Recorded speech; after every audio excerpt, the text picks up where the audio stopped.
Joining me, Democratic strategist Margie Omero and former RNC chairman and MSNBC analyst Michael Steele. Welcome to you both. Good to be with you. Thank you. Margie, we'll go ladies first here as Governor Kasich makes a pretty interesting point there. Is it that simple? President Obama is the leader, no excuses?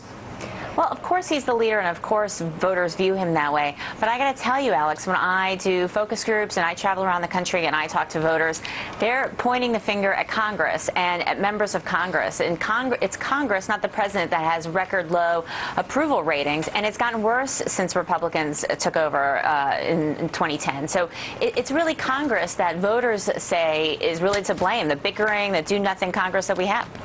So, Michael, look, it cannot be denied that a bad economy will be good for Mitt Romney potentially and the Republicans come November. And I don't want to get into any kind of conspiracy theories here, but do they really have a motivation to turn things around? Should they get office anytime before January 20 next year? Sure he does, because it's a conversation about the direction of the country. And I think if you go back and look at the Republican Congress, they have put forward, two budgets now. Now, they've been lampooned and poo-pooed by the left without any consideration, taking a point here or there and blowing them up without the debate, if you will. The president has not come to the table in a serious way. He's left Simpson Bowles on the sideline. He's, walked away from the grand bargain. And yes, I mean, there's tension, that natural tension in the political realm.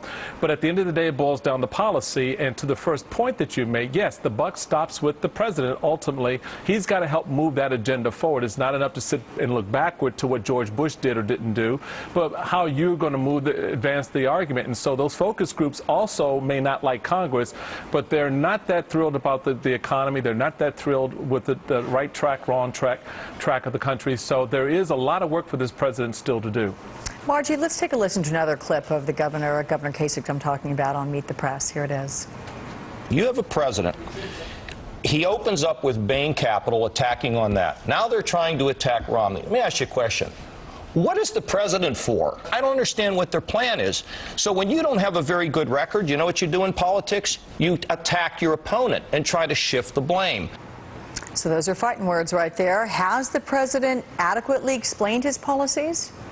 Well, I think one of the things the president actually does best is explain complicated issues in a very clear way. The challenge is to continue to repeat and have that conversation, and you're going to see that over the next few months. I think it's also important to look at Mitt Romney's record. I mean, the more voters learn about Mitt Romney, the less popular he is. He continues to be net unfavorable, while that's not true for Obama. And I think when you're running for president, it's completely appropriate, and what voters want is an exploration of both candidates, what they say they're going to do. And that's what this campaign's about as well. Well, in fact, Michael, the governor's comments we just heard, they could just as well have been targeting Mitt Romney. I mean, let's throw the question back.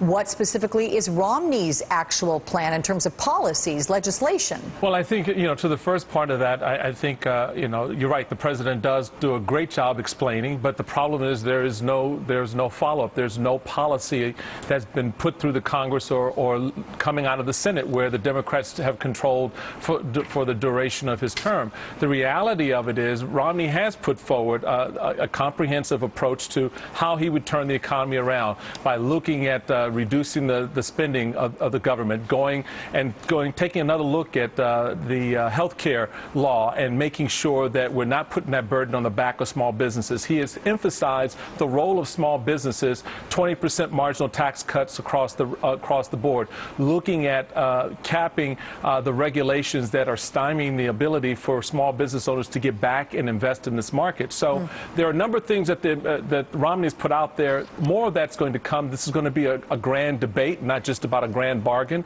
but about the direction and the focus of the country. And to both of them, I would say, let's get past the noise and the distraction of negative campaigns and really focus in on what the people want and how you're going to solve the problems. Well, Margie, I'd love to have you give me kind of a pollster perspective for a moment here, because there was this new poll which finds that President Obama and Mitt Romney are dead even on who better understands the economy, but it also finds that a strong majority of voters think that the president better understands the problems faced by ordinary Americans. So can that transfer to votes, or is it just people saying the president's a nice guy?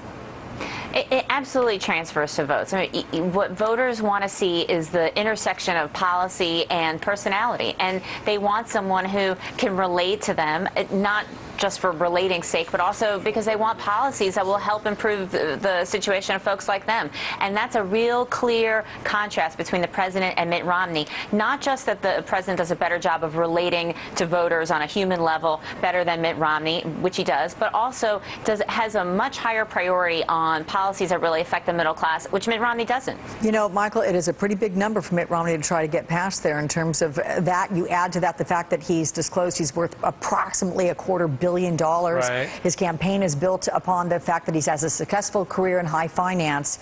So does he have much hope of identifying with the average Absolutely. American? I'm not going to begrudge him his success. He went out there, took the risks that, as everyone does who's in business, and I'm not going to begrudge that success. What I want to know is, how can you help me do what you did? How can I begin to emulate in the marketplace those strategies that you undertook to be successful? And I think that that's something that Mitt Romney can get closer to the people in that conversation. It's nice to feel good about Barack Obama, but it's a little bit better to feel good about the economy. And I think that's going to be a strength argument for Mitt Romney going into the fall campaign. Okay, Michael Steele, Margie Omero, thanks to both. Appreciate it. Thank you, Alex. Now